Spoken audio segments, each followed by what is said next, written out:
From the KATC Weather Lab, here's Rob's forecast.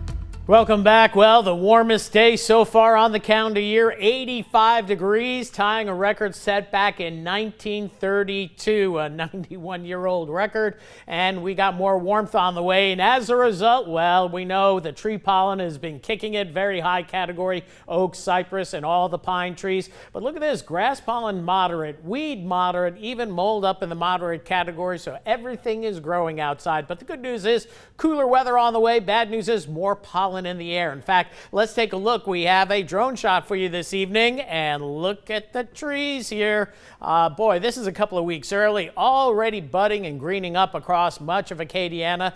I've seen worse pollen in other parts of the country, but nonetheless, we're dealing with it here, and we'll have more of it to come. Plenty of clouds out there today, layered clouds, some high clouds, and some mid-level clouds across the area, but no shower activity, just a cloudy and very warm day. And when that sun came out, we pumped up to 85 degrees. So let's go ahead and take a look at the big picture across the lower 48. We're tracking this low pressure system as moving through the plains, and this has been pretty much the storm track up through toward the Great Lakes. So a glancing blow by this system once again, big ridge of high pressure down here over by the Bahamas. So what's going on? Well, that upper level low is going to combine with the nose of a jet stream that's coming in that's going to allow for what we call diffluent and divergence flow along. So that promotes severe updrafts and rotating updrafts, thus the big severe weather threat that is going to manifest to our north. We are going to have jet stream dynamics here, but we're on the more subtle part of the jet stream that would indicate the severity of storms here locally. So as we summarize the severe weather threats for Acadiana, and barely really need this graphic at this point, because we're hatched in for a very low end threat of severe weather. Yeah, it could be maybe an isolated tornado, but it's in the 2% range at best, and winds. That's going to be our main story tonight. We'll see gusts 40 to 45, but if we see an isolated storm, and that is kind of questionable at this point,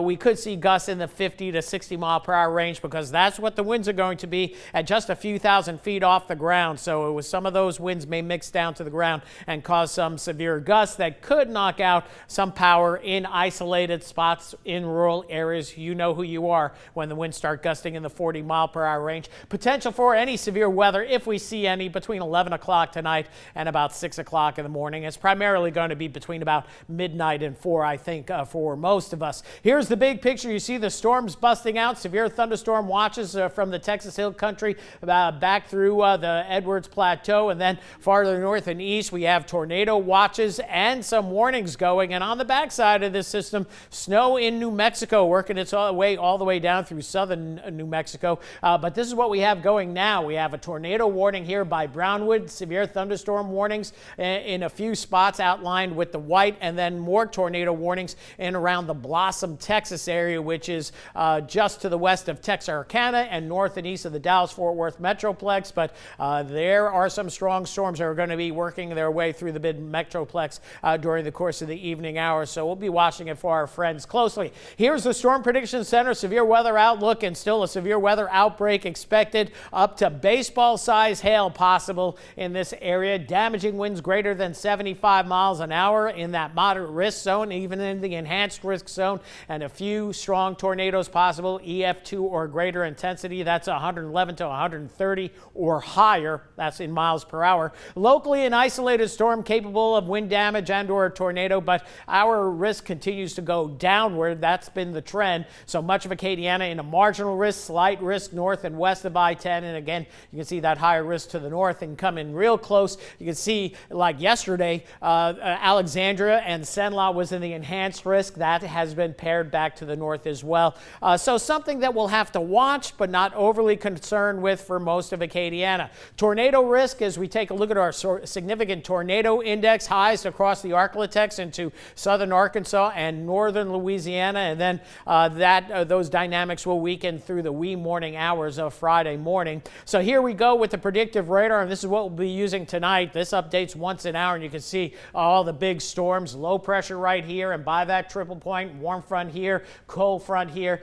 You'll have to watch these storms. They'll be rolling through the Shreveport area between 10 and midnight tonight, and then we're going to have a thin line of showers moving on through. But notice our winds out ahead of this system gusting in the 40s, so it won't take much to get gusts to 45 or 50 as these showers move through, and I don't think we hear any thunder. Thunder possible, maybe St. Landry Parish on north or in there. If there is thunder involved, there'll be more than likely some strong winds as well. And again, have to keep an eye on these individual, what we call discrete cells. They could rotate with time. So we'll be watching Power Doppler 3 overnight tonight, Acadiana's Doppler radar. But the good news is the showers push off to the east by daybreak tomorrow. Sunny skies, temperatures upper 50s to lower 60s as we start tomorrow. So cooler air on the way. Look at the winds ramping up later on tonight. They'll be highs between midnight and 3 a.m. Soon as that front passes, they drop down a little bit, and those winds will continue to die down into the afternoon. But it'll be a breezy day tomorrow, especially in the morning hours. Here are the gusts, 30 to some 40s as we head to right around midnight. This is going to be like a fast-moving tropical storm.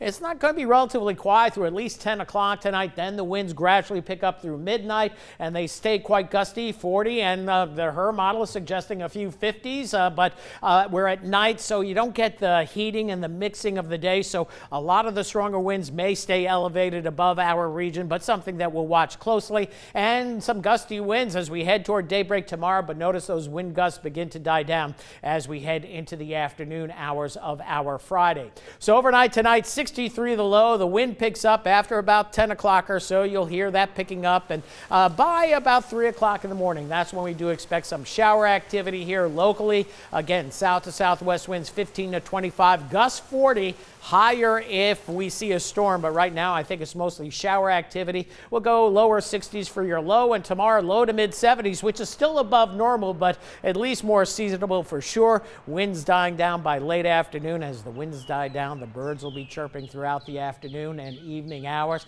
It's going to sound a little bit more and look a little bit more like spring with wall-to-wall sunshine tomorrow. Saturday, just a few clouds on Sunday. Notice those lows, lower 50s, maybe upper 40s, northern parishes of Acadiana. Then as we head into next week, warm front returns as we head into Monday, maybe a few showers there. Warm much of next week, but another front on the way and a little bit of a winter chill toward the end of next week, and it may extend beyond that. And by the way, at the end of the 10-day forecast, we spring forward a week from Sunday to Central Daylight Time. That's it for weather for now. We're going to have more coming up right after the break.